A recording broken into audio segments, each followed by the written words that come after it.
강지우 또 떨어졌네. 회장 손자인데 공부는 진짜 못하네. 돈으로는 성적을 못 사나 봐.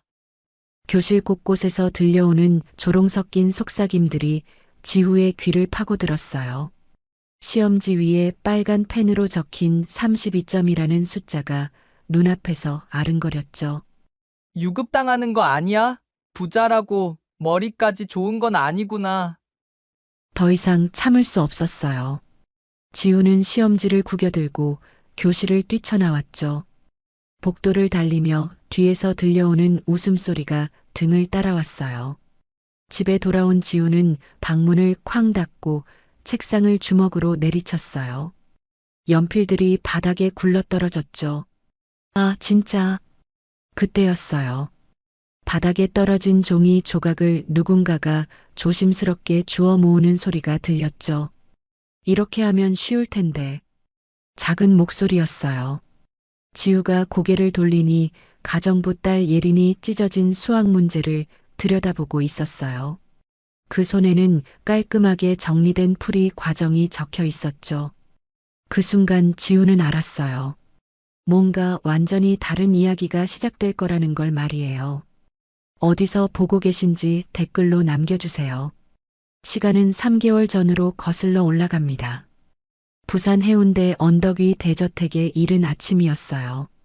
바다 쪽에서 불어오는 선선한 바람이 정원의 소나무들을 살랑거렸죠.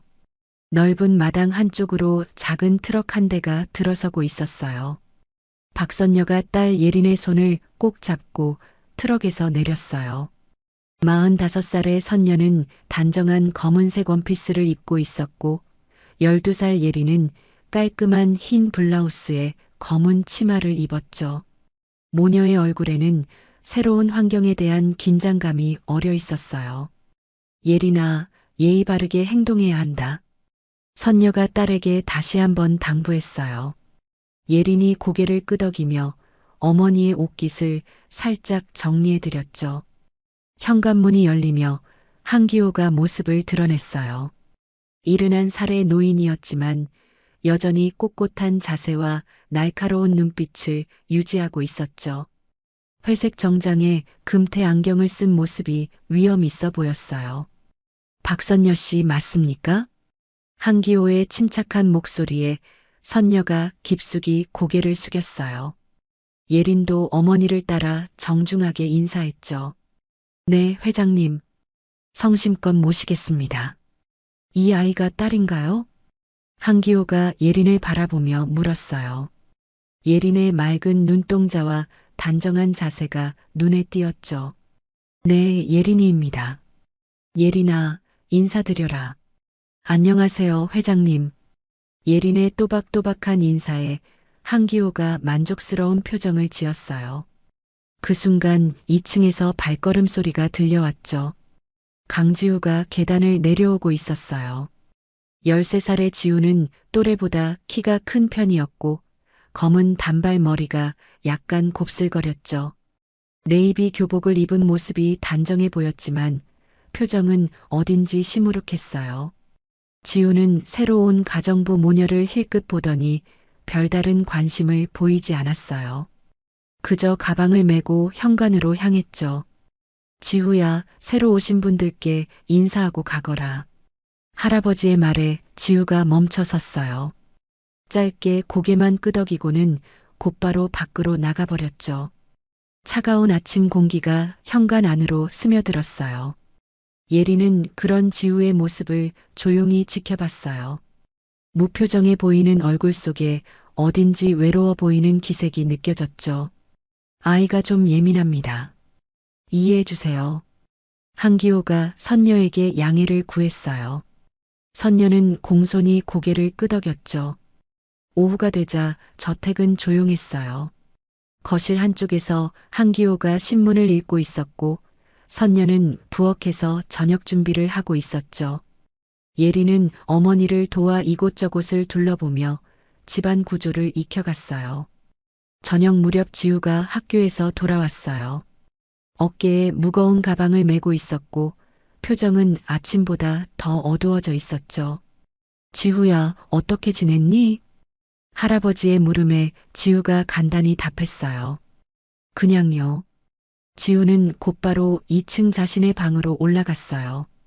방문이 닫히는 소리가 저택 전체에 울려 퍼졌죠. 한기호가 깊은 한숨을 쉬었어요. 손자의 학업 문제가 심각하다는 걸 알고 있었지만 어떻게 도와줘야 할지 막막했죠. 지우의 방에서는 책장을 넘기는 소리가 들려왔어요.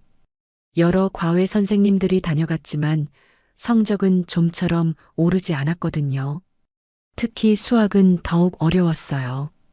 이게 도대체 뭔 소리야? 지우가 연필을 책상에 던지며 중얼거렸어요. 2차 방 정식 문제가 머릿속에서 뒤엉켜 있었죠. 아무리 공식을 외워도 실제 문제 앞에서는 막막하기만 했어요. 시계 바늘이 저녁 9시를 가리키고 있었어요. 지우는 책상 앞에서 몇 시간째 같은 문제와 씨름하고 있었죠. 연필 끝은 이미 무뎌져 있었고 지우개는 검게 더러워져 있었어요. 아, 진짜. 참다 못한 지우가 문제지를 거칠게 찢어버렸어요. 종이 조각들이 바닥에 흩어졌죠. 지우는 자리에서 벌떡 일어나 방문을 세게 열고 나갔어요. 복도의 발걸음 소리가 울려 퍼졌어요. 지우의 거친 숨소리와 함께 계단을 내려가는 소리가 들렸죠. 지우야, 공부 끝났어? 아래층에서 들려오는 아버지 오상무의 목소리였어요. 48살의 오상무는 대기업 부사장으로 일하며 항상 바쁜 나날을 보내고 있었죠. 아직이요. 지우의 대답이 힘없이 들렸어요. 오상무가 거실로 나와 아들을 바라봤죠. 그럼 빨리 올라가서 마저 해라. 내일 수학 시험이라고 했잖아. 네. 지우가 고개를 숙이며 다시 계단을 올라갔어요. 하지만 발걸음이 무거워 보였죠. 한편 예리는 어머니를 도와 2층 청소를 하고 있었어요. 복도를 지나다가 지우 방 앞에 이르렀죠. 방문 틈으로 바닥에 떨어진 종이 조각들이 보였어요. 어머니, 여기 종이가 떨어져 있어요. 예린이 조심스럽게 말했어요. 선녀가 방을 들여다보더니 고개를 끄덕였죠. 아, 지우 도련님이 찢어놓으신 모양이구나. 치워두자. 예린이 방 안으로 들어가 종이 조각들을 하나하나 주워 모았어요. 찢어진 부분들을 맞춰보니 수학 문제지였죠. 2차 방 정식 문제가 복잡하게 풀어져 있었어요. 여기저기 지워진 흔적과 다시 쓴 흔적들이 얼마나 오래 씨름했는지를 보여주고 있었죠. 예리는 종이를 자세히 들여다봤어요. 문제 구조가 좀 이상했어요. 복잡하게 접근하려고 했던 흔적들이 보였지만 사실은 훨씬 간단한 방법이 있어 보였거든요. 종이 뒷면을 확인해 보니 힌트가 되는 공식이 적혀 있었어요. 그 공식을 활용하면 몇 단계로 간단히 풀 수 있을 것 같았죠. 이렇게 하면 쉬울 텐데. 예린이 작은 목소리로 혼잣말했어요. 주머니에서 연필을 꺼내 종이 한쪽 여백의 간단한 풀이 과정을 적어봤죠. 인수분해 공식을 활용하니 복잡해 보이던 문제가 금세 해결됐어요. 예린의 얼굴에 만족스러운 표정이 스쳤죠. 예린아, 뭐하고 있니? 어머니의 목소리에 예린이 고개를 들었어요.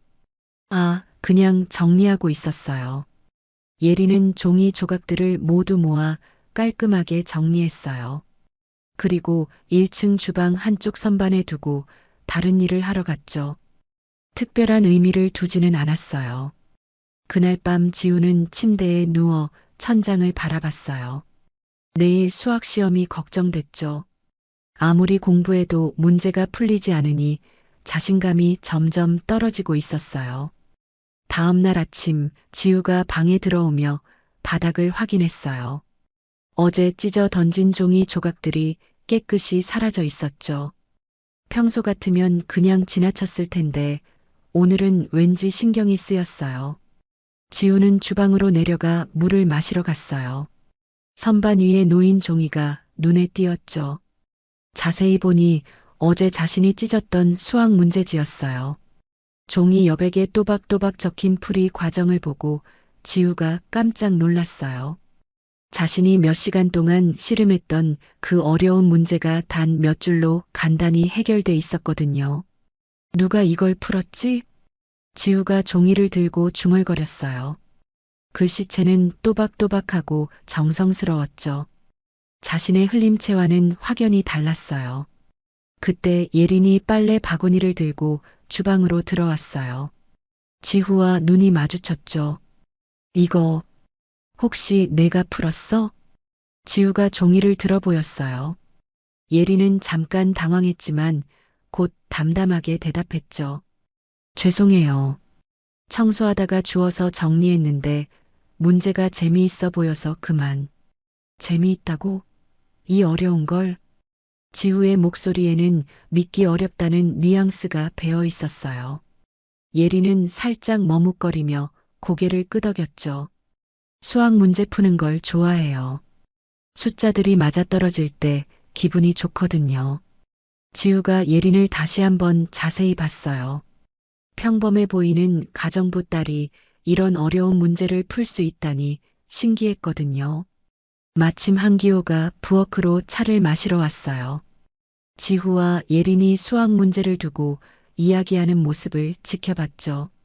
뭔가 흥미로운 상황이 벌어지고 있음을 직감했어요. 할아버지, 예린이가 제가 못 푼 문제를 풀었어요.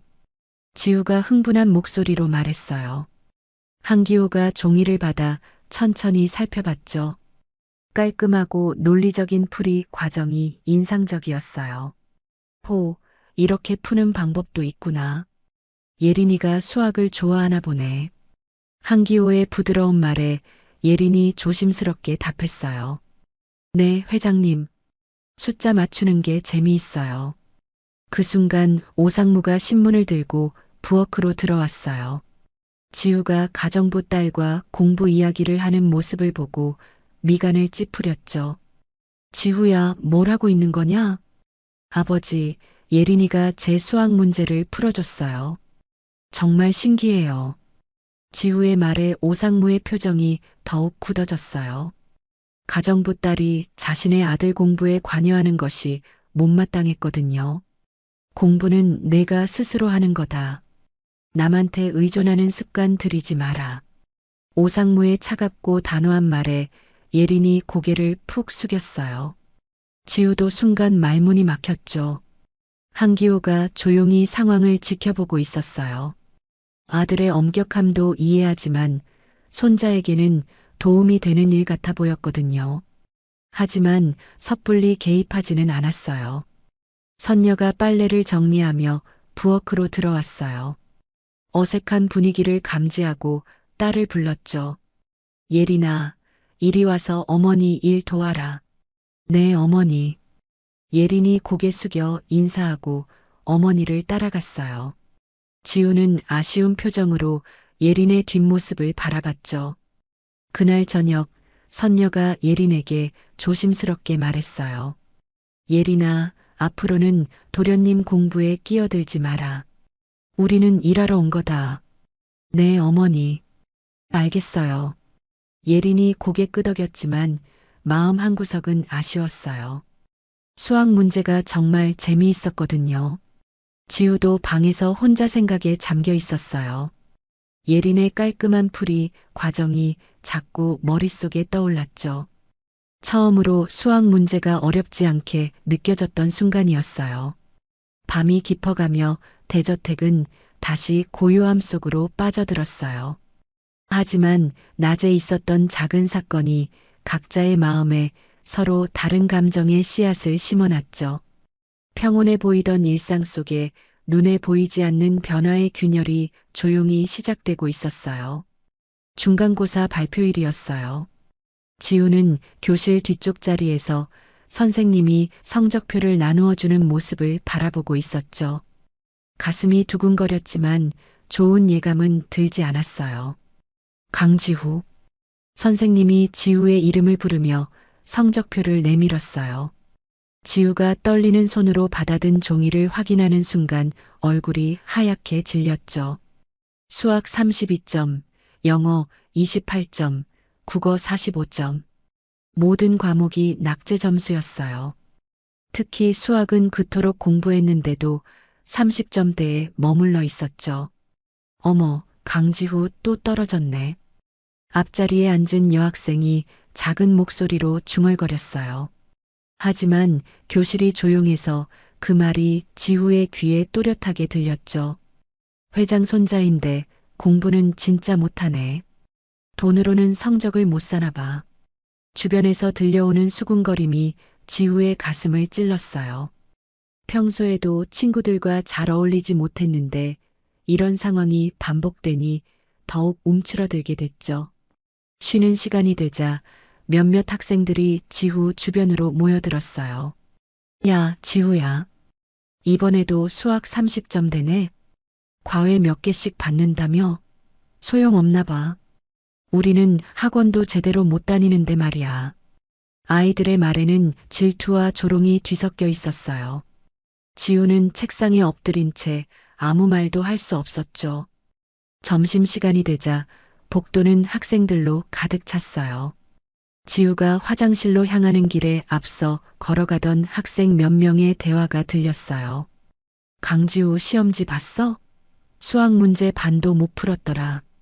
부자라고 머리까지 좋은 건 아니구나. 집에서 뭐라고 할까? 할아버지가 회장인데. 지우의 발걸음이 점점 느려졌어요. 얼굴이 화끈거렸고 귀가 빨갛게 달아올랐죠. 시험지를 꽉 쥔 손에 힘이 들어갔어요. 지후 성적 때문에 선생님들 회의한다던데? 아, 진짜? 그럼 유급당하는 거야? 더 이상 참을 수 없었어요. 지우는 시험지를 구겨들고 급하게 복도를 빠져나갔죠. 뒤에서 들려오는 웃음소리가 등을 따라왔어요. 학교 정문을 나서자마자 지우는 뛰기 시작했어요. 가방이 어깨에서 흔들거렸지만 신경 쓰지 않았죠. 집에만 빨리 가고 싶었어요. 해운대 언덕길을 올라가며 지후의 숨이 거칠어졌어요. 평소 같으면 차로 등하교했을 텐데 오늘은 혼자 걸어 올라왔죠. 누구의 시선도 받고 싶지 않았거든요. 저택에 도착한 지우는 현관문을 거칠게 열고 들어갔어요. 거실에 있던 한기호가 놀란 눈으로 손자를 바라봤죠. 지후야, 벌써 왔니? 무슨 일이니? 아무것도 아니에요. 지우가 퉁명스럽게 대답하며 계단을 올라갔어요. 발걸음에서 분노가 느껴졌죠. 지우는 방에 들어가자마자 문을 쾅 닫았어요. 그리고 책상 위에 구겨진 시험지를 던졌죠. 빨간 점수들이 눈에 아른거렸어요. 아, 진짜. 지우가 주먹으로 책상을 세게 내리쳤어요. 펜꽂이가 넘어지며 연필들이 바닥에 굴러 떨어졌죠. 책들도 한꺼번에 밀어뜨렸어요. 쿵쾅 소리가 방 안에 울려 퍼졌어요. 지우는 의자를 발로 차며 분노를 표출했죠. 그동안 쌓였던 스트레스가 한꺼번에 폭발하는 것 같았어요. 1층에서는 선녀와 예린이 설거지를 하고 있었어요. 위에서 들려오는 소음에 두 사람이 고개를 들었죠. 위에서 무슨 소리가 나네. 선녀가 걱정스러운 표정으로 중얼거렸어요. 예린도 천장을 올려다봤죠. 지후 도련님이 화가 나신 것 같아요. 우리가 신경 쓸 일은 아니다. 설거지나 마저 하자. 하지만 예린의 마음은 계속 신경이 쓰였어요. 지후의 방에서 들려오는 소리가 점점 심해지고 있었거든요. 저녁이 되어서도 지우는 방에서 나오지 않았어요. 한기호가 몇 번 문을 두드렸지만 대답이 없었죠. 지후야, 밥 먹어라. 배고프지 않아요. 그래도 나와서 혼자 있고 싶어요. 한기호가 깊은 한숨을 쉬었어요. 손자가 무엇 때문에 이렇게 힘들어하는지 짐작이 갔지만 어떻게 위로해야 할지 몰랐거든요. 밤 10시가 넘어서야 지우의 방이 조용해졌어요. 예리는 어머니가 잠든 후 혼자 부엌에서 남은 설거지를 마저 하고 있었죠. 설거지를 마친 예린이 2층으로 올라가던 중이었어요. 지우 방 앞을 지나가는데 갑자기 문이 열렸죠. 지우가 화장실로 가려다가 예린과 마주쳤어요. 두 사람 모두 깜짝 놀랐죠. 지우의 눈은 빨갛게 충혈되어 있었고 머리는 헝클어져 있었어요. 그 순간 예린의 가방 끈이 지우의 팔에 걸리면서 가방이 바닥에 떨어졌어요. 안에 있던 것들이 복도에 쏟아져 나왔죠. 문제집 여러 권과 공책들이 바닥에 흩어졌어요. 지우가 무의식적으로 그것들을 보는 순간 멈춰섰죠. 예린의 문제집들은 모두 낡은 중고였어요. 모서리가 헤어지고 표지가 찢어진 것들이었죠. 공책도 값싼 것들이었고 연필은 다 짧게 깎여 있었어요. 아, 죄송해요.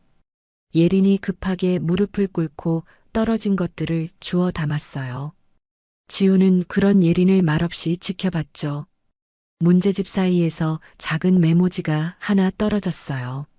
지우가 그것을 집어들고 보니 예린의 글씨로 수학 공식들이 빼곡히 적혀 있었어요. 이거 내가 적은 거야? 네. 공식 외우려고 써둔 거예요. 예린의 목소리가 작았어요. 지우는 메모지를 자세히 봤죠. 자신이 배우는 것보다 훨씬 어려운 공식들이 정리돼 있었어요. 혼자서 이런 어려운 걸 공부해? 도서관에서 책 빌려서 보고 있어요. 예린이 대답하며 메모지를 받아들었어요. 그때 종이에 손을 베었는지 예린이 작게 아하며 손가락을 입에 물었죠. 다쳤어? 지우가 처음으로 걱정하는 목소리를 냈어요. 예린의 손가락에서 작은 핏방울이 맺혔거든요. 괜찮아요. 조금 베인 것뿐이에요. 지우가 자신의 방으로 들어가더니 구급상자를 들고 나왔어요. 예린의 손가락에 조심스럽게 반창고를 붙여줬죠. 고마워요. 예린이 작은 목소리로 말했어요. 지우의 손길이 생각보다 따뜻했거든요. 너는 공부하는 게 정말 좋아? 지우가 조심스럽게 물었어요. 예린이 고개를 끄덕였죠. 네. 문제가 풀릴 때 기분이 좋아요. 특히 어려운 문제일수록 더 재미있고요. 지우는 그 말을 듣고 복잡한 표정을 지었어요. 자신에게는 고통인 공부가 예린에게는 즐거움이라니 신기했거든요. 나는 아무리 해도 안 돼. 지우의 목소리에 좌절감이 배어 있었어요. 오늘 있었던 일들이 다시 떠올랐죠. 괜찮을 거예요. 방법만 바꾸면 돼요. 예린이 위로하듯 말했어요. 지우가 예린을 다시 한번 바라봤죠. 예린이 가방을 정리하고 자신의 방으로 돌아간 후 지우는 혼자 복도에 서 있었어요. 방금 전 대화가 머릿속을 맴돌았죠. 지우가 방으로 들어가니 책상이 엉망이었어요. 아까 화를 내며 다 뒤엎었던 것들이 그대로 있었거든요. 그런데 책상 한쪽에 낡은 공책이 하나 놓여 있었어요. 예린이 떨어뜨린 것 중 하나였죠.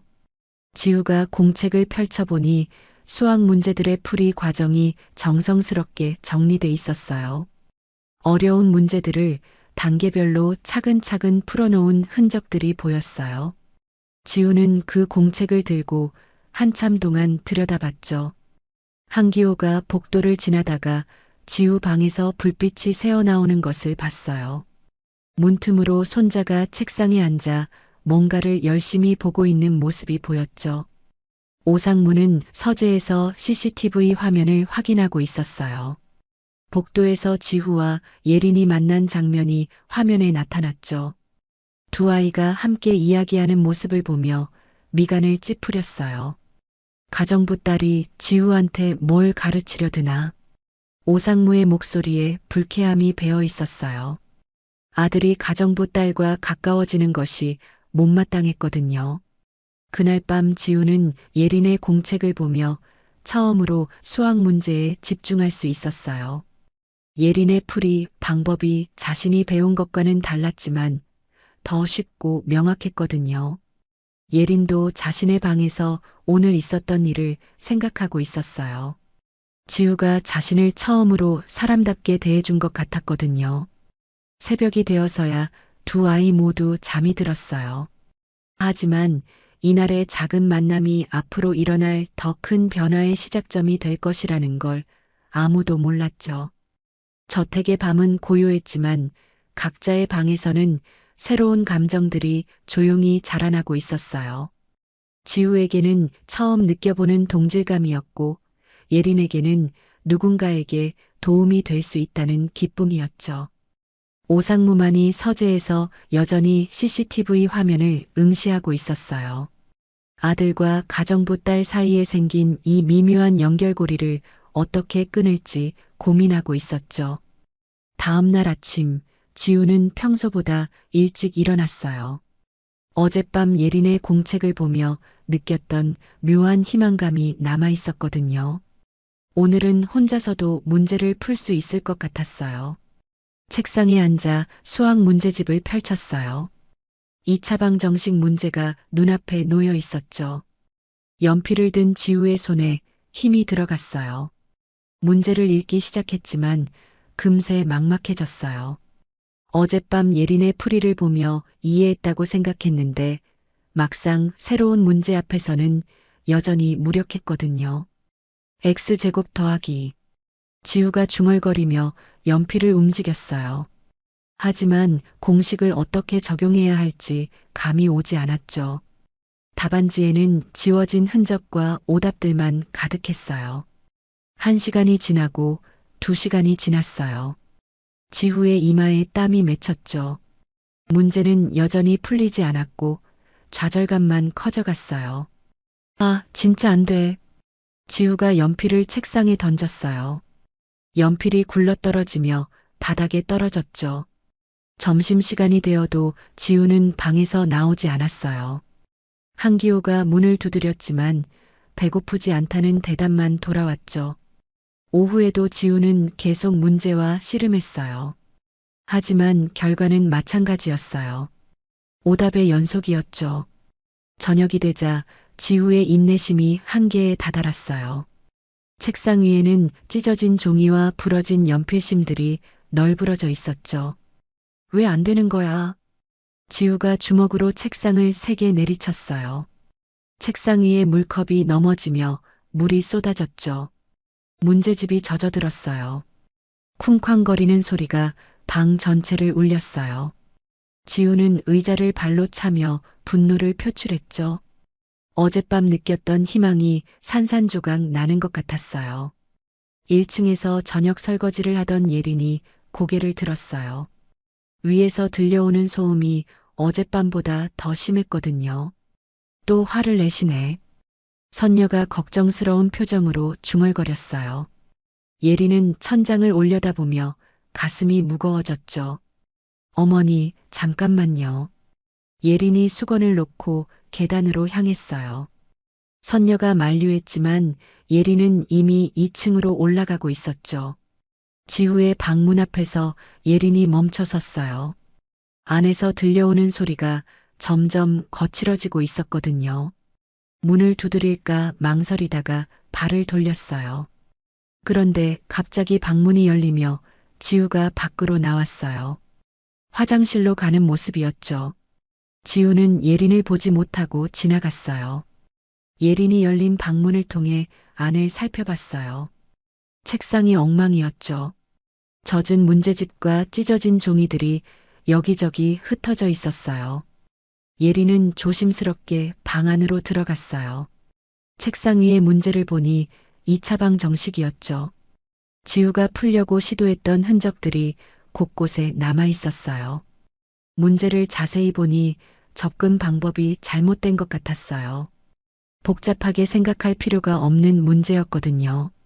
예린은 가방에서 작은 메모지를 꺼냈어요. 그리고 문제의 핵심 원리를 간단하게 정리해서 적었죠. 2차방 정식 인수분해 공식 XO XB XO B XO B 문제에서 주어진 개수를 B로 생각해 보세요. 예시 XO X6 X2 X3 메모지를 책상 한쪽에 조용히 올려놓고 예린은 방을 나왔어요. 화장실에서 나오는 지우와 마주치지 않으려고 서둘렀죠. 지우가 방으로 돌아와서 책상을 보는 순간 깜짝 놀랐어요. 누군가가 다녀간 흔적이 있었거든요. 작은 메모지가 눈에 띄었죠. 메모지를 집어들고 읽어보니 예린의 글씨였어요. 간단 명료하게 정리된 설명이 한눈에 들어왔죠. 아, 이렇게 하는 거구나. 지우가 무릎을 쳤어요. 그동안 복잡하게만 생각했던 문제가 갑자기 쉬워 보였거든요. 메모지의 예시를 따라 문제를 다시 풀어봤어요. 놀랍게도 답이 금세 나왔죠. 처음으로 맞는 답을 구한 순간이었어요. 진짜 맞네. 지우가 흥분해서 중얼거렸어요. 문제집 뒤쪽 정답을 확인해 보니 정말 맞았거든요. 그날 밤 지우는 늦게까지 문제를 풀었어요. 예린의 메모 덕분에 이해의 실마리를 찾았거든요. 어려웠던 문제들이 하나씩 풀리기 시작했어요. 다음 날부터 이상한 일이 반복됐어요. 지우가 문제를 풀다가 막힐 때마다 어디선가 작은 메모가 나타나는 거였죠. 주방 테이블 위에서 발견한 메모에는 영어 문법 규칙이 정리돼 있었어요. 현재 완료 vs 과거 시제 have p 과거부터 지금까지 연결 과거 시제 과거의 특정 시점. 현관 신발장 위에서는 국어 문제풀이 팁이 적힌 쪽지를 찾았어요. 문학 작품 분석법 1. 화자의 상황과 심리 2. 표현 기법과 그 효과 3. 주제의식 거실 소파 쿠션 아래에서도 수학 공식이 적힌 메모를 발견했죠. 지우는 이 메모들을 모아서 자신만의 공부 노트를 만들기 시작했어요. 예린의 설명을 바탕으로 자신만의 방식으로 확장해 나갔죠. 한기호는 이 모든 변화를 조용히 지켜보고 있었어요. 손자가 예전보다 훨씬 집중해서 공부하는 모습이 신기했거든요.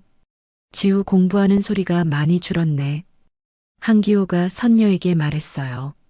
예전에는 방에서 화내는 소리가 자주 들렸는데 요즘은 조용했거든요. 네, 회장님. 도련님이 많이 차분해지신 것 같아요. 선녀도 그 변화를 느끼고 있었어요. 예린이 뭔가 도움을 주고 있다는 걸 눈치챘지만 굳이 말하지 않았죠. 며칠 후 지우는 예린이 주방에서 설거지하는 모습을 멀리서 지켜봤어요. 고마운 마음을 전하고 싶었지만 어떻게 말해야 할지 몰랐거든요. 예린아. 지우가 조심스럽게 불렀어요. 예린이 고개를 돌렸죠. 네, 도련님. 고마워. 메모 덕분에 문제들이 풀려. 지우의 얼굴이 빨갛게 달아올랐어요. 이런 말을 해본 적이 없었거든요. 도움이 되셨다면 다행이에요. 예린이 미소 지으며 대답했어요. 수줍어하는 지우의 모습이 귀여워 보였죠. 너는 어떻게 이렇게 잘해? 나보다 훨씬 어린 것 같은데. 저도 도련님과 같은 나이예요. 13살이거든요. 지우가 깜짝 놀랐어요. 예린이 자신과 동갑이라니 믿기 어려웠거든요. 진짜? 그럼 우리 친구네. 친구요? 예린도 놀란 표정을 지었어요. 도련님이 자신을 친구라고 부른다니 상상도 못했거든요. 응. 앞으로 반말해도 돼. 우리 같은 나이잖아. 지우의 제안에 예린이 당황했어요. 하지만 지우의 진심 어린 표정을 보니 거절하기 어려웠죠. 그럼. 고마워, 지우야. 예린이 조심스럽게 반말을 해봤어요. 어색하지만 뭔가 따뜻한 느낌이었죠. 그 순간 오상무가 부엌으로 들어왔어요. 지후와 예린이 친근하게 이야기하는 모습을 목격했죠. 지후야, 뭘 하고 있는 거냐? 오상무의 차가운 목소리에 두 아이가 움찔했어요. 아버지, 그냥 인사하고 있었어요. 인사가 이렇게 오래 걸리나? 올라가서 공부해라. 네. 지우가 아쉬운 표정으로 계단을 올라갔어요. 예린은 고개를 숙이고 설거지를 계속했죠. 오상무는 예린을 날카롭게 바라봤어요. 가정부 딸이 자신의 아들에게 미치는 영향이 못마땅했거든요. 그날 밤 지우는 방에서 예린이 준 메모들을 정리하고 있었어요. 작은 쪽지들이 모여 두꺼운 노트가 되어가고 있었죠. 처음으로 공부가 재미있다는 생각이 들었어요.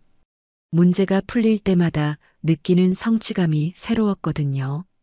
예린도 자신의 방에서 내일 지우가 어려워할 만한 문제들을 미리 생각해 보고 있었어요.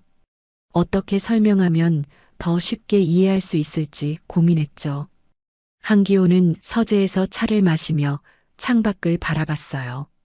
손자와 예린 사이에 생긴 이 특별한 관계가 두 아이 모두에게 좋은 영향을 미치고 있음을 느꼈거든요. 하지만 오상무는 여전히 못마땅해 했어요. 아들이 가정부 딸에게 의존하는 모습이 자존심을 상하게 했거든요. 언젠가는 이 관계를 끊어야 한다고 생각했죠. 그날 밤 대저택은 조용했지만 각자의 방에서는 서로 다른 생각들이 교차하고 있었어요. 지우에게는 처음 느껴보는 학습의 즐거움이, 예린에게는 누군가를 도울 수 있다는 보람이 자라나고 있었죠. 변화의 바람이 조용히 불기 시작했어요. 하지만 그 바람이 폭풍으로 변할 것이라는 걸 아무도 예상하지 못했어요. 일주일 후, 지우는 저녁 시간에 수학 문제와 씨름하고 있었어요. 기하 문제가 특히 어려웠죠. 도형의 넓이를 구하는 문제였는데 아무리 봐도 공식이 떠오르지 않았어요. 이거 어떻게 푸는 거지? 지우가 연필을 입에 물고 중얼거렸어요. 문제지를 들고 방을 나서며 주방으로 향했죠. 물을 마시며 머리를 식히고 싶었거든요. 주방에서는 예린이 저녁 설거지를 하고 있었어요. 식기들을 정성스럽게 닦아내는 모습이 차분해 보였죠. 예린아, 이거 좀 봐줄래? 지우가 자연스럽게 말했어요. 요즘은 예린과 이야기하는 게 편해졌거든요. 예린이 손을 닦고 문제지를 받아봤어요. 복잡해 보이는 도형 문제였죠. 이건 삼각형 넓이 공식을 2번 써야 해. 예린이 손가락으로 도형을 가리키며 설명했어요. 큰 삼각형에서 작은 삼각형을 빼는 방식이었죠. 아, 이렇게 나누는 거구나. 지우의 얼굴이 밝아졌어요. 예린의 설명을 듣고 나니 문제 구조가 한눈에 들어왔거든요. 맞아. 그리고 높이는 여기 있는 수직선을 이용하면 돼. 예린이 젖은 손가락으로 조심스럽게 그림 위를 짚었어요. 지우가 고개를 끄덕이며 이해했다는 표정을 지었죠. 다음 날부터 이런 일이 자주 반복됐어요. 지우가 어려운 문제를 들고 주방으로 내려오면 예린이 설거지를 하면서도 친절하게 설명해 줬거든요. 예린아는 어떻게 이런 걸 다 알아? 도서관에서 문제집 많이 봐서 그런 것 같아. 나도 문제집 많이 보는데 왜 안 되지? 지우는 너무 복잡하게 생각하는 것 같아. 간단하게 접근하면 쉬워. 예린의 말에 지우가 수긍했어요. 정말 자신은 문제를 너무 어렵게만 바라보고 있었거든요. 일주일이 지나자 두 아이만의 작은 규칙이 생겼어요. 어려운 문제가 있으면 함께 풀어보고 누가 먼저 답을 맞히는지 겨뤄보는 거였죠. 이번엔 내가 먼저. 아니야, 내가 더 빨랐어. 주방에서 들려오는 두 아이의 목소리에는 즐거움이 배어 있었어요. 공부가 이렇게 재미있을 수 있다는 걸 지우는 처음 알았죠. 예린도 지우가 가져오는 고급 문제집 덕분에 더 어려운 문제들을 접할 수 있게 됐어요. 자신의 실력이 늘어나는 게 느껴져서 기뻤거든요. 와, 이 문제 진짜 어렵다. 그치? 나도 1시간 동안 못 풀었어. 그럼 같이 풀어볼까? 두 아이가 머리를 맞대고 문제를 보는 모습은 평화로워 보였어요. 신분의 차이도 처지의 다름도 있고 오직 문제풀이에만 집중했죠. 한기호는 우연히 이런 모습을 목격했어요. 주방 입구에서 두 아이가 함께 공부하는 장면을 지켜봤죠. 호, 저렇게 공부하는구나. 한기호가 혼잣말로 중얼거렸어요. 지우가 여러 과외 선생님과 공부할 때보다 훨씬 집중하는 모습이었거든요. 식탁 위에는 두 아이가 함께 푼 문제들의 흔적이 남아 있었어요. 연필 자국과 지워진 흔적들이 얼마나 열심히 공부했는지를 보여주고 있었죠. 이상하네. 과외 선생님들보다 더 효과가 좋은 것 같은데. 한기호가 문제지를 들여다보며 감탄했어요. 지우의 풀이 과정이 전보다 훨씬 체계적이고 논리적이었거든요. 며칠 후 지우의 방학과제 결과가 나왔어요. 수학과제에서 처음으로 좋은 점수를 받았죠. 할아버지 봐요. 수학에서 85점 받았어요. 지우가 신나서 한기호에게 과제물을 보여줬어요. 한기호의 얼굴에 놀라움과 기쁨이 동시에 떠올랐죠. 오, 정말 잘했구나. 어떻게 이렇게 늘었니? 예린이가 도와줘서요. 문제 푸는 방법을 새로 배웠어요. 지우의 대답에 한기호가 고개를 끄덕였어요. 예린의 도움이 실제로 효과를 보고 있다는 걸 확인했거든요. 예린도 지우 덕분에 새로운 걸 배우고 있었어요. 지우가 가진 고급 문제집들을 보며 자신이 몰랐던 문제 유형들을 익혔죠. 이런 방식으로 접근할 수도 있구나. 예린이 지우의 문제집을 보며 감탄했어요. 자신이 늘 보던 기본 문제집과는 차원이 달랐거든요. 너도 이런 문제집 갖고 싶어? 지우가 예린에게 물었어요. 예린이 잠시 망설이며 대답했죠.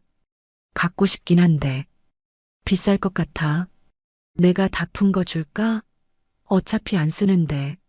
지우의 제안에 예린의 눈이 반짝였어요. 하지만 곧 고개를 저었죠. 괜찮아. 도서관에서 빌려보면 돼. 그래도 가지고 있으면 편하잖아. 지우가 자신의 방으로 올라가더니 깨끗한 문제집 몇 권을 들고 내려왔어요. 아직 한 번도 사용하지 않은 것들이었죠. 이거 받아.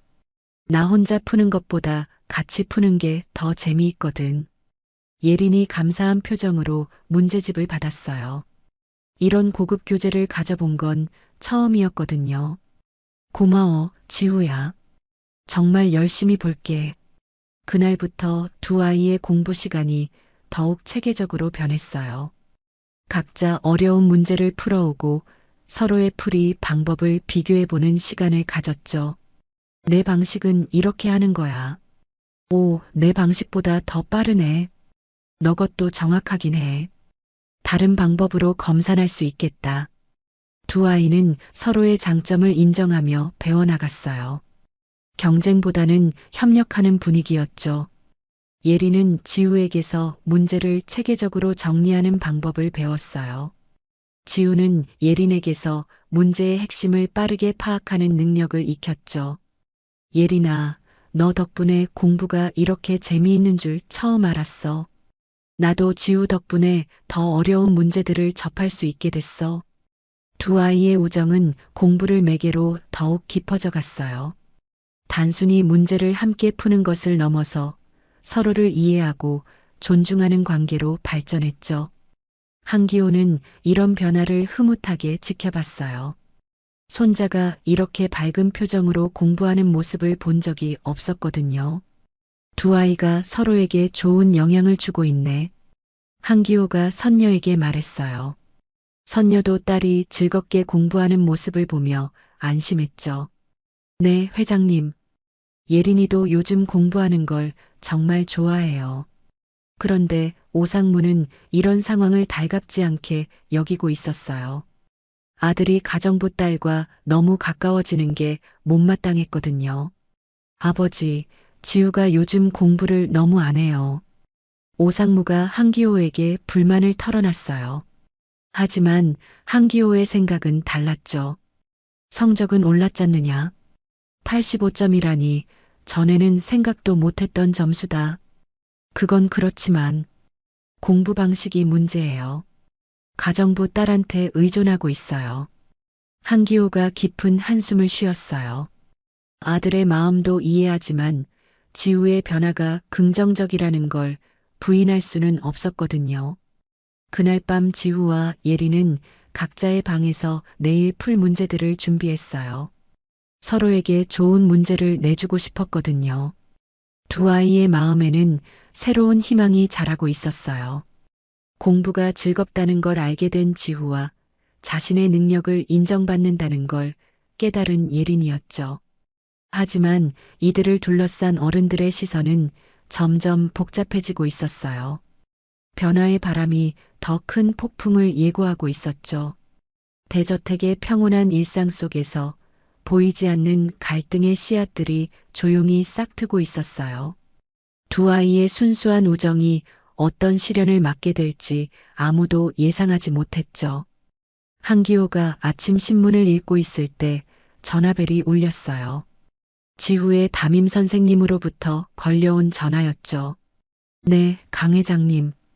지후 학생 이야기로 연락드렸습니다. 한기호의 표정이 긴장됐어요. 혹시 무슨 문제가 생겼나 싶었거든요. 요즘 지우가 수업에 적극적으로 참여하고 있어요. 질문도 많이 하고 과제 제출도 성실해졌습니다. 한기호의 얼굴에 안도감이 스쳤어요. 선생님의 목소리에는 놀라움과 기쁨이 섞여 있었죠. 특히 수학 시간에 변화가 눈에 띕니다. 전에는 문제를 포기했는데 이젠 끝까지 풀려고 노력해요. 그렇습니까? 다행이네요. 한기호가 만족스러운 표정으로 대답했어요. 손자의 긍정적인 변화 소식이 기뻤거든요. 전화를 마친 한기호는 혼자 미소를 지었어요. 예린과 지우의 공부 시간이 실제로 효과를 보고 있다는 확신이 섰거든요. 그런데 거실 한쪽에서 이 통화를 들은 사람이 있었어요. 신문을 읽고 있던 오상무였죠. 아들의 갑작스러운 성적 향상에 의심을 품기 시작했어요. 지우가 혼자 힘으로 이렇게 빨리 늘 수 있을까? 오상무가 중얼거렸어요. 그동안 여러 과외 선생님이 와도 소용없던 아들이 갑자기 변했다는 게 이상했거든요. 그날 오후 오상무는 서재로 가서 집안 CCTV 화면들을 확인하기 시작했어요. 지난 몇 주간의 영상들을 되돌려보며 지우의 행동 패턴을 관찰했죠. 화면 속에서 지우가 자주 주방으로 내려가는 모습이 보였어요. 그때마다 예린이 그곳에 있었죠. 두 아이가 함께 무언가를 보며 이야기하는 장면들이 포착됐어요. 역시 그랬구나. 오상무의 표정이 굳어졌어요. 가정부 딸이 아들의 공부에 개입하고 있다는 확신이 섰거든요. 더 자세히 살펴보니 예린이 종이에 뭔가를 적어주고 지우가 그것을 보며 고개를 끄덕이는 장면도 있었어요. 심지어 문제집을 주고받는 모습까지 확인됐죠. 이건 안 되겠어. 오상무가 자리에서 벌떡 일어났어요. 즉시 한기호를 찾아갔죠. 한기호는 거실에서 차를 마시며 책을 읽고 있었어요. 오상무가 다급한 표정으로 다가오자 의아해했죠. 아버지, 지우 일로 말씀드릴 게 있습니다. 무슨 일이냐? 가정부 딸이 지우 공부에 개입하고 있어요. CCTV로 확인했습니다. 한기호가 찻잔을 내려놓으며 아들을 바라봤어요. 오상무의 목소리에 분노가 배어 있었거든요. 그게 뭐가 문제냐? 문제가 안 되겠습니까? 가정부 딸이 도련님을 가르친다는 게 말이 됩니까? 오상무의 목소리가 점점 높아졌어요. 집안 체면을 해친다며 강하게 비난했죠. 결과가 좋으면 되는 것 아니냐? 성적도 올랐고. 그런 문제가 아닙니다. 이런 식으로 의존하게 하면 아이 자립심만 해칠 뿐이에요. 한기호가 깊은 한숨을 쉬었어요.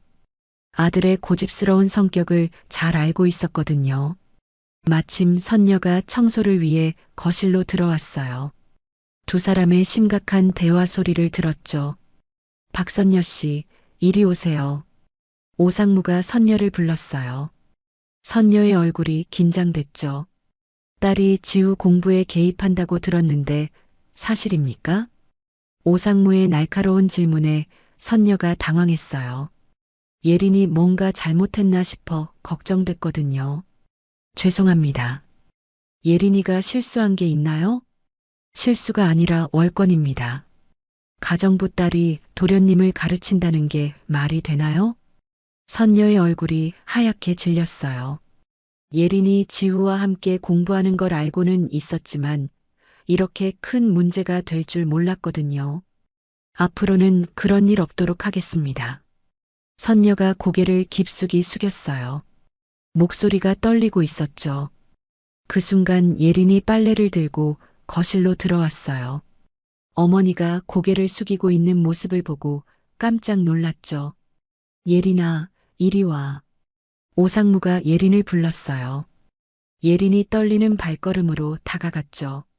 네, 부사장님. 앞으로 지우 공부에 관여하지 마라. 내가 할 일이 아니다. 오상무의 차가운 말에 예린이 움찔했어요. 지우와 함께 공부하는 게 그렇게 잘못된 일인지 이해하기 어려웠거든요. 네, 알겠습니다.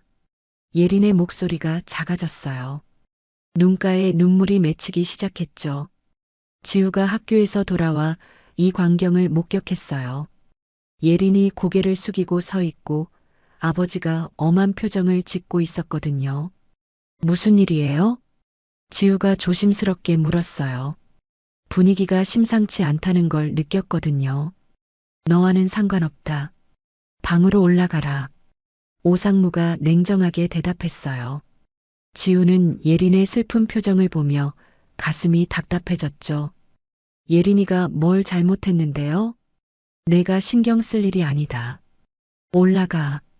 지우가 억지로 계단을 올라갔어요. 하지만 마음은 편치 않았죠. 그날부터 오상무의 감시가 강화됐어요. 지우가 주방에 내려가면 예린은 재빨리 자리를 피했죠. 더 이상 함께 문제를 풀 수 없게 됐어요. 예린은 자신의 방에서 조용히 울었어요. 지우와 공부하는 시간이 그렇게 즐거웠는데 이제 그럴 수 없게 됐거든요. 내가 뭘 잘못했을까? 예린이 혼잣말했어요. 단순히 친구를 도와준 것뿐인데 이렇게 큰 문제가 될 줄 몰랐거든요. 지우는 방에서 혼자 문제를 풀려고 했지만 집중이 안 됐어요. 예린의 도움 없이는 예전처럼 어려웠거든요. 아, 답답해. 지우가 연필을 던지며 중얼거렸어요. 예린과 함께 공부하는 게 얼마나 좋았는지 새삼 깨달았죠. 한기호는 서재에서 이 모든 상황을 지켜보고 있었어요. 오상무의 태도가 지나치다고 생각했지만 직접적으로 개입하지는 않았죠. 두 아이가 서로 도우며 공부하는 게 뭐가 문제인가? 한기호가 혼잣말했어요. 지우의 성적이 실제로 올랐는데 그 방법을 막는 게 옳은 일인지 의문이 들었거든요. 며칠이 지나자 지우의 표정이 다시 어두워졌어요. 혼자 공부하는 게 예전만큼 답답하고 어려웠거든요. 예린도 마찬가지였어요. 어머니는 계속 조심하라고 당부했고 지우와 눈을 마주치는 것조차 어색해졌죠. 예린아, 미안해. 복도에서 우연히 만난 지우가 작은 목소리로 말했어요. 예린이 고개를 저었죠. 괜찮아. 내가 조심스럽지 못했어. 두 아이 모두 마음이 무거웠어요. 즐거웠던 공부 시간이 이제는 금지된 일이 돼버렸거든요. 오상무는 이런 분위기에 만족했어요. 아들이 가정부 딸에게 의존하지 않게 됐다고 생각했거든요. 하지만 한기호의 마음은 복잡했어요. 손자의 밝았던 모습이 다시 사라지는 게 안타까웠거든요. 집안의 분위기가 점점 무거워져 갔어요. 두 아이의 순수한 우정이 어른들의 편견 때문에 금지당한 상황이었죠. 변화의 바람이 다시 한번 방향을 바꾸고 있었어요. 이번에는 더 큰 폭풍을 예고하는 바람이었죠. 기말고사를 일주일 앞둔 어느 저녁이었어요. 한기호가 지후와 예린을 서재로 불렀죠. 두 아이는 긴장된 표정으로 서재 문을 두드렸어요. 들어오거라. 한기호의 목소리가 평소보다 진중했어요. 서재 안에는 깔끔하게 정리된 책상 2개가 놓여 있었죠. 앉아라. 얘기할 게 있다. 지후와 예린이 조심스럽게 자리에 앉았어요. 한기호가 두 아이를 번갈아 보며 말했죠.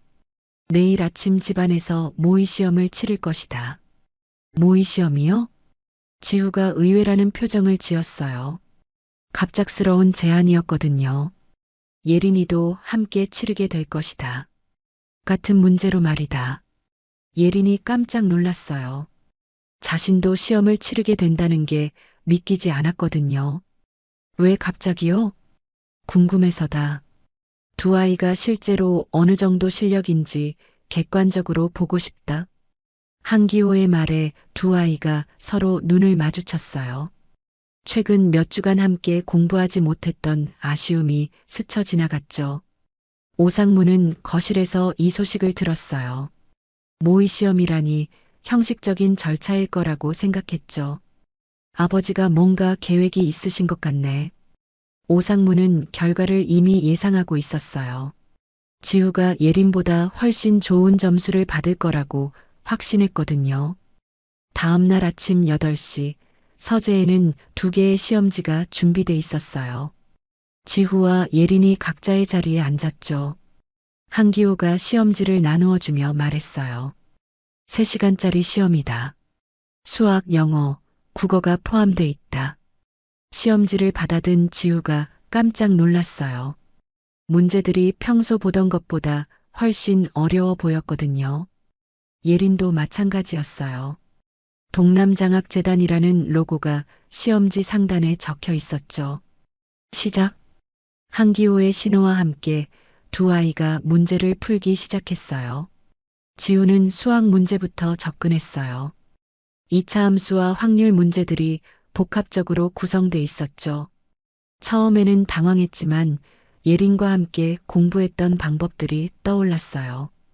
예린은 국어 문제부터 시작했어요. 문학 작품 분석과 비문학 독해가 섞여 있었죠.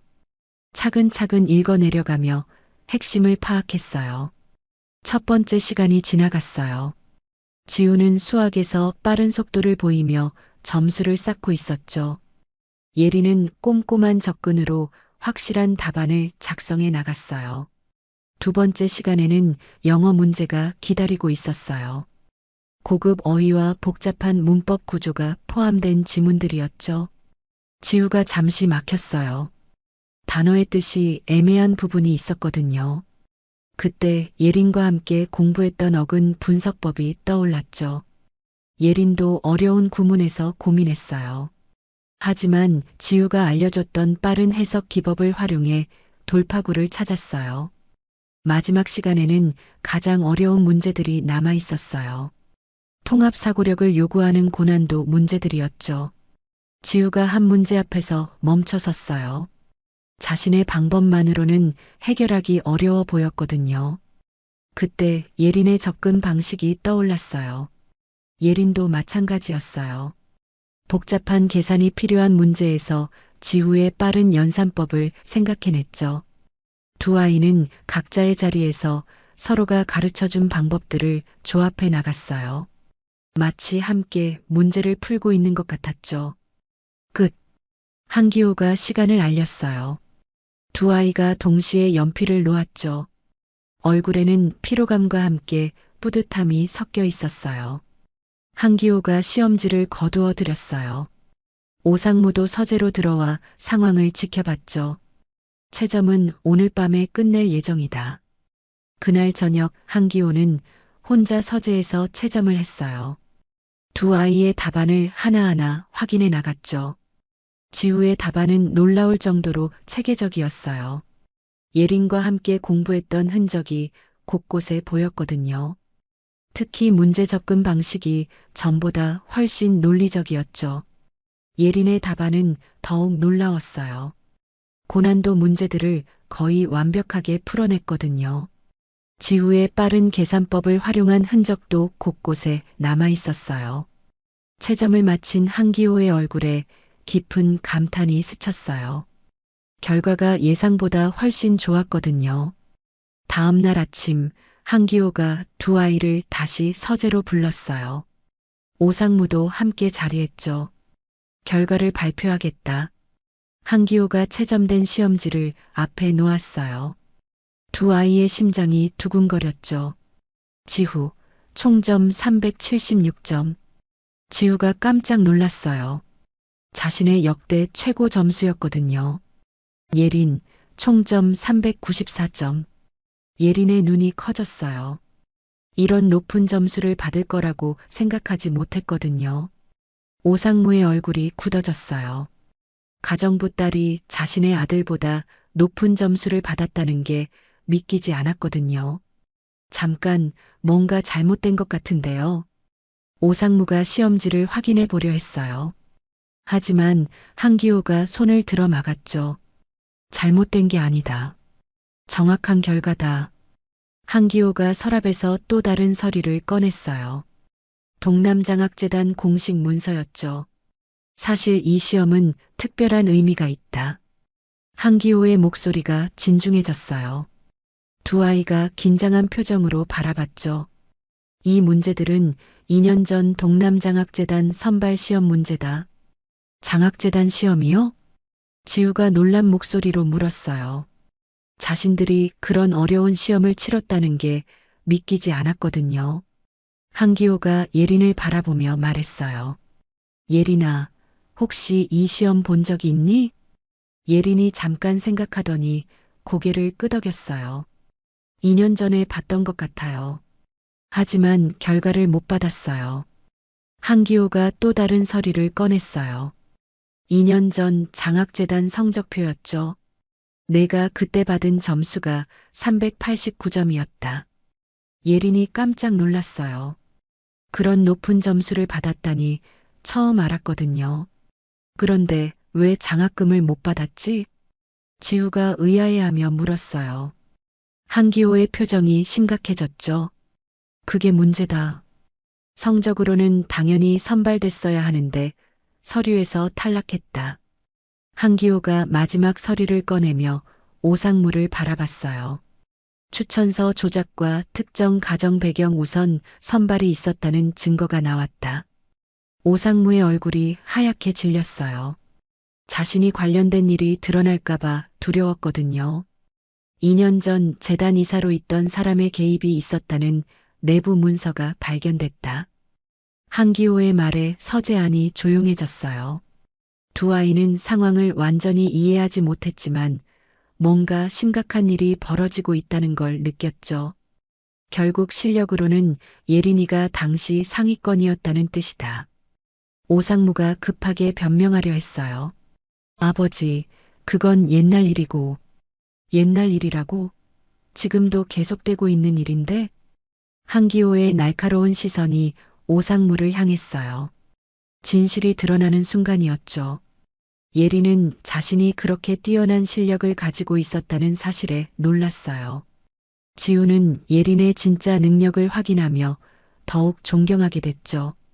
변화의 바람이 이제 진짜 폭풍으로 변하고 있었어요. 두 아이의 순수한 우정이 더 큰 진실을 밝혀내는 열쇠가 된 거였죠.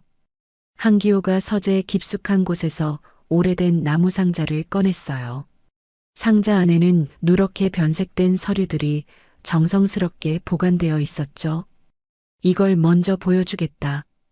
한기호가 가장 위에 있던 사진 한 장을 꺼내 들었어요. 흑백 사진 속에는 허름한 옷차림의 젊은 남자가 서 있었죠. 이게 50년 전 내 모습이다. 사진 속 한기호는 지금과는 전혀 다른 모습이었어요.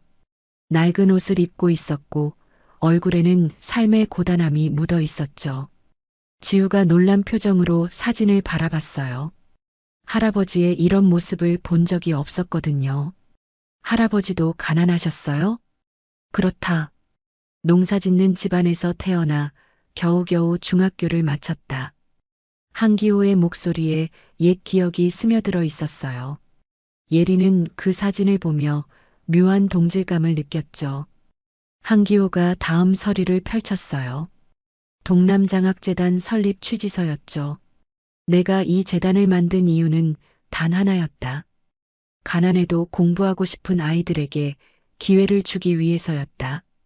취지서에는 경제적 어려움으로 교육 기회를 잃는 학생이 없도록 한다는 문구가 선명하게 적혀 있었어요. 그런데 언제부턴가 이 목적이 왜곡되기 시작했다. 한기호가 오상무를 날카롭게 바라봤어요.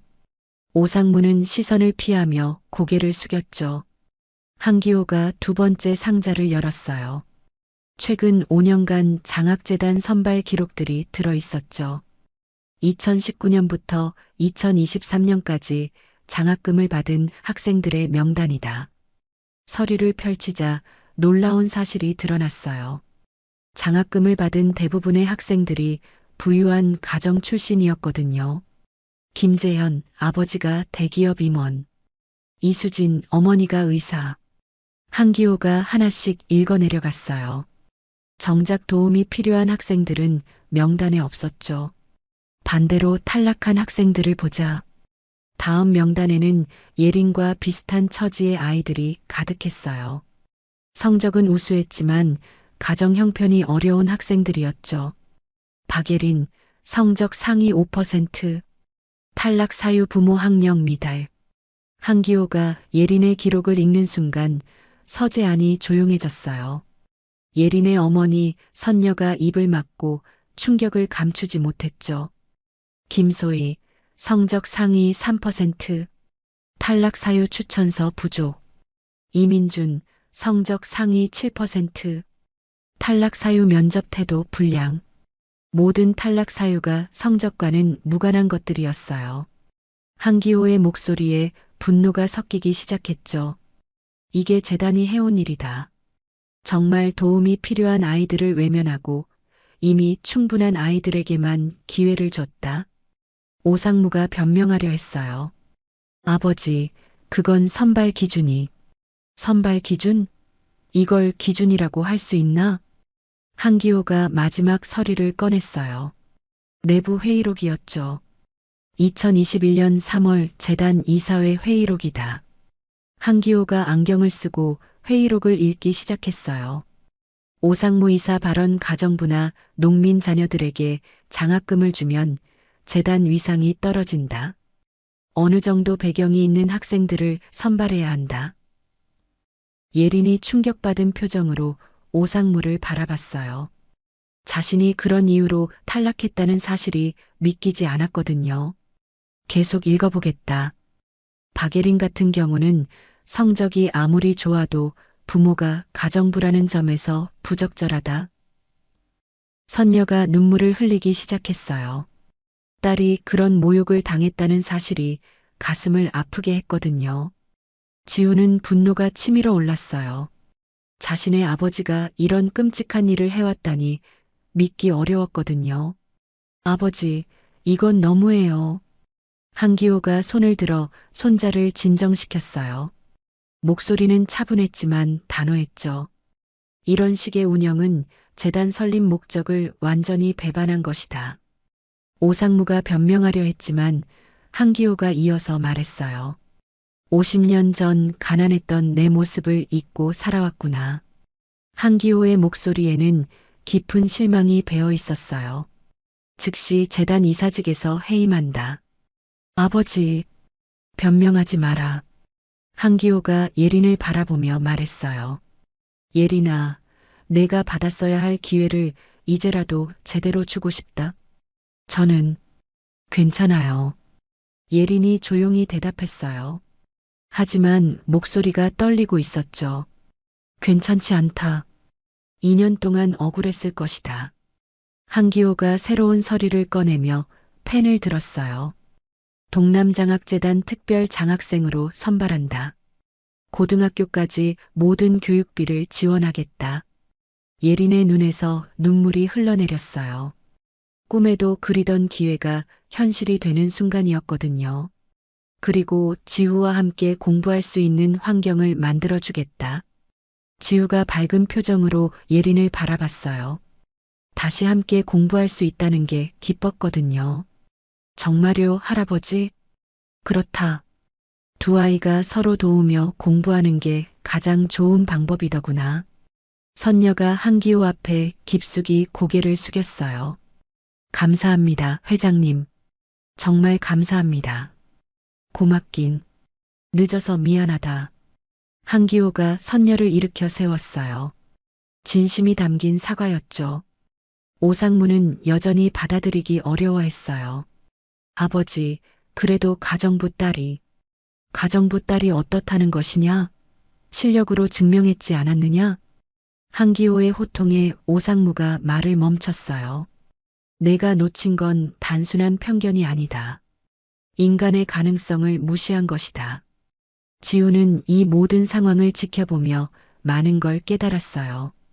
자신이 가진 기회가 얼마나 소중한 건지, 그리고 예린 같은 친구들이 얼마나 억울했을지 말이에요. 예린아, 미안해. 지우가 예린에게 진심으로 사과했어요. 왜 미안해? 너는 잘못한 게 없어.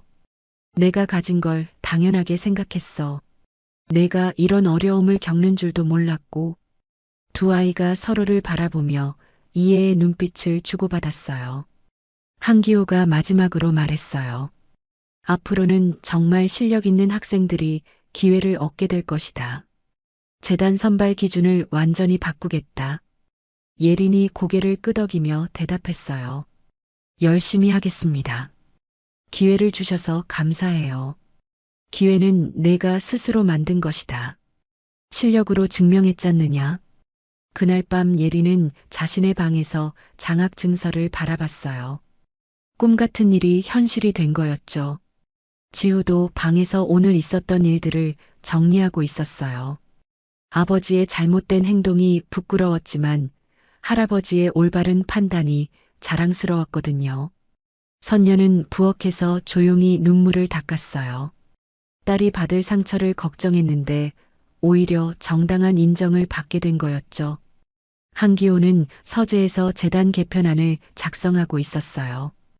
50년 전 자신의 꿈을 다시 실현할 때가 온 거였죠. 오상무만이 홀로 방에서 복잡한 심정을 달래고 있었어요. 자신의 편견이 얼마나 많은 사람들을 아프게 했는지 깨닫기 시작했거든요. 대저택에는 새로운 평화가 찾아오고 있었어요. 진실이 밝혀지고 정의가 실현된 후의 평화였죠. 두 아이의 우정은 이제 더 큰 의미를 가지게 됐어요.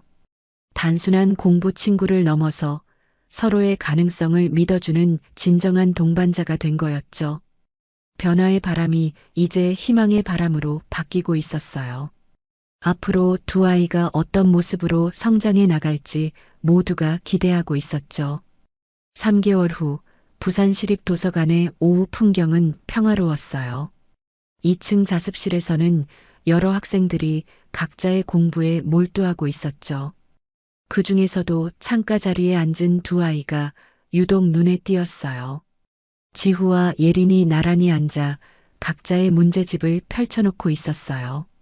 지우는 영어 독해 문제를 풀고 있었고 예린은 수학 심화 문제에 집중하고 있었죠.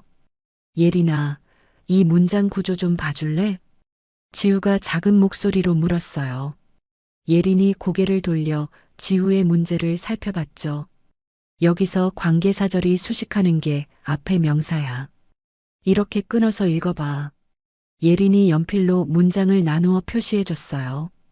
지우의 얼굴이 밝아졌죠. 아, 이렇게 하니까 훨씬 쉽네. 내 수학 문제도 좀 봐줄래? 이 부분이 잘 안 풀려. 지우가 예린의 문제집을 들여다봤어요. 복잡한 함수 문제였죠. 이건 치환을 써야 해. 이 부분을 t로 놓고 계산하면 돼. 두 아이의 자연스러운 대화를 듣고 있던 다른 학생이 조심스럽게 다가왔어요. 저기, 혹시 이 문제도 설명해 줄 수 있어요? 고등학교 1학년으로 보이는 여학생이었어요. 손에는 물리 문제집이 들려 있었죠. 물론이죠. 같이 봐요. 예린이 친근하게 답했어요. 새 아이가 머리를 맞대고 문제를 풀어나가기 시작했죠. 이런 풍경이 벌써 몇 달째 반복되고 있었어요. 도서관 자습실에서 지후와 예린은 서로 가르치는 공부팀으로 유명해졌거든요. 저 두 친구 정말 신기해. 서로 다른 과목을 잘하면서 가르쳐 주잖아. 맞아. 나도 저렇게 공부하고 싶어. 주변 학생들의 부러운 시선이 두 아이에게 향했어요. 하지만 지우와 예리는 그런 시선보다 문제풀이에 더 집중했죠. 오후 4시쯤 되자 예린이 가방을 정리하기 시작했어요. 오늘은 여기까지 할게. 어머니가 기다리고 계셔. 알았어. 내일도 여기서 만나자. 지우도 함께 자리에서 일어났어요. 두 아이가 도서관을 나서는 모습을 1층 로비에서 지켜보는 사람이 있었죠. 한기호였어요. 요즘 종종 이렇게 도서관 근처에 와서 손자와 예린의 모습을 확인했거든요. 저렇게 자연스럽게 공부하는 모습이 보기 좋구나. 한기호가 혼잣말했어요. 두 아이의 변화된 모습이 뿌듯했거든요. 지후와 예린이 도서관 앞 계단에서 내일 공부 계획을 이야기하고 있을 때 예린의 휴대폰이 울렸어요. 네, 어머니. 응, 지금 나가고 있어요. 지우랑 같이 나왔어. 선녀는 요즘 동남장학재단에서 실무 보조 일을 하고 있었어요. 한기호가 제안한 일이었죠. 어머니 일은 어때? 지우가 관심을 보였어요. 예린이 미소 지으며 답했죠. 정말 좋아하세요. 가난한 학생들 도와주는 일이라서 보람 있다고 하셔. 그래, 다행이다. 두 아이가 버스 정류장으로 걸어가고 있을 때 예린의 집 방향에서 선녀가 손을 흔들고 있었어요. 예린아. 선녀는 회사에서 제공한 임대 아파트 근처에서 딸을 기다리고 있었어요. 예전 반지하 방과는 비교할 수 없을 정도로 쾌적한 환경이었죠. 어머니, 오늘 일은 어떠셨어요? 좋았다. 오늘 새로 장학생 선발하는 일을 도왔는데 정말 공부 잘하는 아이들이 많더구나. 선녀의 얼굴에 만족감이 스며 있었어요. 의미 있는 일을 한다는 자부심이 생겼거든요. 한편 지우는 집으로 돌아가는 길에 아버지 오상무와 마주쳤어요. 요즘 오상무는 예전보다 많이 조용해져 있었죠. 공부는 잘 되니? 오상무가 어색하게 물었어요. 아들과의 관계가 예전 같지 않다는 걸 느끼고 있었거든요. 네. 예린이랑 같이 공부하니까 재미있어요. 지우의 대답에 오상무가 복잡한 표정을 지었어요. 아직도 완전히 받아들이기는 어려웠지만 아들의 변화된 모습은 인정할 수밖에 없었거든요. 저녁 식사 시간, 지우 가족이 식탁에 둘러앉았어요. 한기호가 오늘 있었던 재단 일을 이야기했죠. 오늘 새로 장학생 10명을 선발했다. 어떤 학생들이에요? 지우가 관심 있게 물었어요. 모두 실력 있는 아이들이다. 가정 형편은 어렵지만 의지가 강한 학생들이지. 한기호의 말에 지우가 고개를 끄덕였어요. 예린 같은 친구들이 더 많이 기회를 얻게 된다는 게 기뻤거든요. 그날 밤 지우는 방에서 일기를 썼어요. 요즘 새로 시작한 습관이었죠. 오늘도 예린이와 도서관에서 공부했다. 예린이가 영어 문법을 정말 쉽게 설명해줘서 이해가 빨랐다. 나도 예린이 수학 문제를 도와줄 수 있어서 기뻤다. 예전에는 공부가 혼자 하는 고통이었는데 지금은 함께하는 즐거움이 됐다. 예린도 자신의 방에서 비슷한 생각을 하고 있었어요. 정말 많은 게 변했구나. 예린이 창밖을 바라보며 중얼거렸어요. 몇 달 전만 해도 상상하지 못했던 일들이 현실이 됐거든요. 다음 날 아침 두 아이는 다시 도서관에서 만났어요. 오늘은 새로운 도전이 기다리고 있었죠. 예린아, 오늘 수학 경시대회 문제집 가져왔어. 정말? 나도 영어 원서 하나 빌렸어. 두 아이가 서로의 새로운 도전을 응원하며 자리에 앉았어요. 오후 시간이 지나갈 때까지 두 아이는 집중해서 공부했어요. 중간중간 서로에게 질문하고 함께 문제를 풀어나갔죠. 이 문제 정말 어렵다. 그래도 천천히 해보자. 우리 함께 풀면 못 풀 문제는 없잖아. 예린의 말에 지우가 웃으며 고개를 끄덕였어요. 해가 지기 시작할 무렵 두 아이가 도서관을 나왔어요. 계단에서 내일 계획을 세우고 있을 때 지우가 말했어요. 예린아, 고마워. 뭐가? 모든 게. 너 때문에 공부가 이렇게 재미있다는 걸 알게 됐어. 예린이 부끄럽게 웃으며 답했어요. 나도 고마워. 지우 덕분에 더 어려운 걸 배울 수 있게 됐어. 두 아이가 각자의 길로 걸어가며 손을 흔들었어요. 내일 또 만날 것을 약속하며 말이에요. 한기호는 멀리서 이 모습을 지켜보고 있었어요. 두 아이의 우정이 만들어낸 변화가 얼마나 소중한 것인지 새삼 느꼈거든요. 진정한 공부는 혼자 하는 게 아니라 함께 하는 것이구나. 한기호가 혼잣말했어요. 50년 전 자신도 이런 친구가 있었다면 어땠을까 하는 생각이 들었죠. 해운대 바다에서 불어오는 저녁바람이 부산 시내를 지나갔어요. 두 아이의 새로운 시작과 함께 말이에요. 지우는 집으로 걸어가며 내일 예린과 함께 풀 문제들을 생각했어요. 어려운 문제일수록 더 기대됐죠. 예린도 아파트로 향하며 비슷한 생각을 했어요. 지우와 함께라면 어떤 어려움도 극복할 수 있을 것 같았거든요. 두 아이의 이야기는 이제 새로운 장을 써나가고 있었어요. 서로를 믿고 의지하며 꿈을 향해 함께 걸어가는 이야기였죠. 함께라면 불가능한 것도 가능하게 만들 수 있어. 이것이 두 아이가 배운 가장 소중한 교훈이었어요. 그리고 이 교훈은 앞으로도 오랫동안 이들의 삶을 이끌어갈 나침반이 될 것이었죠.